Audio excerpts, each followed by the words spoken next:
गुरुकडून संतांकडून उपदेश संतांनी सांगितलाय। दशमी व्रताचा आरंभ कीर्तन समारंभ, काय पुढं दिंडी कीर्तन करा समारंभ, दिंडी करा, दिंडी म्हणजे प्रदक्षिणा करा, कीर्तन करा, हा समारंभ आहे। लक्षात ठेवा, एखाद्याच्या लग्नात जायला विसरता का हो? नाही 500 किलोमीटर लांब असू दे, सोयरिकाचं लग्न जायला लागते म्हणतो का नाही आपण? तसा आपण बांधून घेतलेला पांडुरंग परमात्म्याला शब्द दिलाय, आपल्या गुरुला शब्द दिलाय, मी 3 दिवसाचे हे वारीचं व्रत करणार आहे। म्हणून एकादशी हा त्या दिवसाचा, त्या व्रताचा दुसरा दिवस आहे आणि द्वादशी हा व्रताचा तिसरा दिवस आहे। या 3 दिवसाचं ते व्रत आपण करतोय आणि ते व्रत संध्याकाळी शिरापत झाल्याशिवाय पूर्ण होत नाही। तो प्रसाद देव आपल्या हाताने आपल्याला देतोय, फक्त आड वैष्णवाते करोनिया। लक्षात ठेवा, कुणाला कुठेतरी आमच्या कीर्तनकार जो त्या दिवशी द्वादशीचा कीर्तनकार असेल त्याला निमित्त करून देव त्याच्या हातून आपल्याला तो प्रसाद देतोय। त्या दिवशी तो कीर्तनकार जो आपल्याला प्रसाद देतोय ना, तोच देव आहे असं आपण समजायचं। लक्षात ठेवा, म्हणजे देव असं काही प्रत्यक्ष येऊन तुमच्या समोर उभा राहून बोल भक्ता काय हवंय असं विचारायला असं वाटतंय? वाटणार आहे का? होईल का?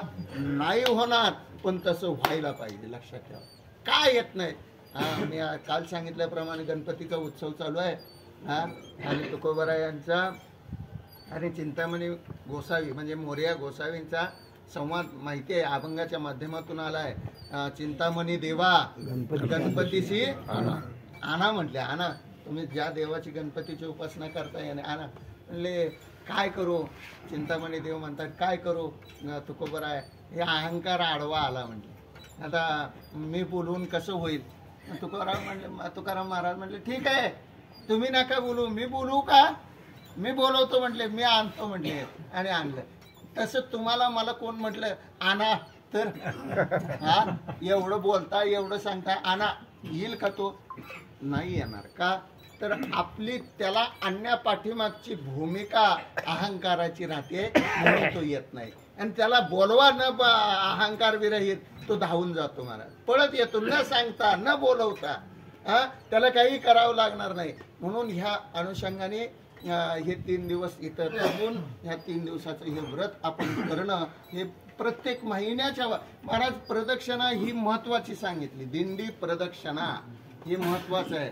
चंद्रभागे स्नान, तुका मागे चंद्रभागेचं स्नान सांगितलं, विधितो हरिकथा सांगितली, मग व्रत करा एकादशी सांगितलं। हे फक्त आम्ही तात्पुरतं घेतोय। हे व्रत एकादशी म्हणजे फक्त एकादशीचं आहे का? नाही, हा 3 दिवसाचा, ह्या आईचे व्रत 3 दिनी। पुढं काय? जो करेल आदरे परिपूर्ण, लक्षात ठेवा, जो परिपूर्ण करेल आदरानं महाराज त्याला कुठलीही अपेक्षा राहणार नाही, तो मुक्त होईल। म्हणून 3 दिवसाचा अट्टाहास आहे। 3 दिवस थांबला जागरा, एकादशी देव जागरा आला। आम्ही प्रदक्षिणा केले की गेला घराकडे गेला। लक्षात ठेवा, इकडे देव जागरा आला आणि हा घराकडे गेला। महाराज काय उपयोग राहिला? देव म्हणतोय अरे मी आलो आणि तू गेला, काय करू? देवा लय महत्वाचं काम आहे, देवापेक्षा मोठं महत्वाचं काम आहे। महाराज देव स्वतः जागराला बसतोय आणि आम्ही आता बोलावं का न बोलावं बघा बरं। जागराला असता किती जण सांगा बरं, किती जण? महाराज मी परवा माग कधीतरी सांगितलं की एकाच्या कैवाडे पूर्वी बहुजन, हे 5-6 जण जागर करतायत का नाही? ते 5-6 जण जागर करत नाहीत, इथं बसलेल्या सगळ्यांचे प्रतिनिधी म्हणून ते जागर करतात। ह्या सगळ्यांचं पुण्य, त्या 6 जणांचं पुण्य ह्या सगळ्यांना मिळतंय ना, तुम्हाला आम्हाला सगळ्याला, जे जागराला नसतात त्यांचं। आणि खरा संवाद देवाचा त्यांचाच होतो बरं का, जे जागराला असतात त्यांचा, जे काकड्याला असतात त्यांचा देवाशी खरोखर संवाद होतो।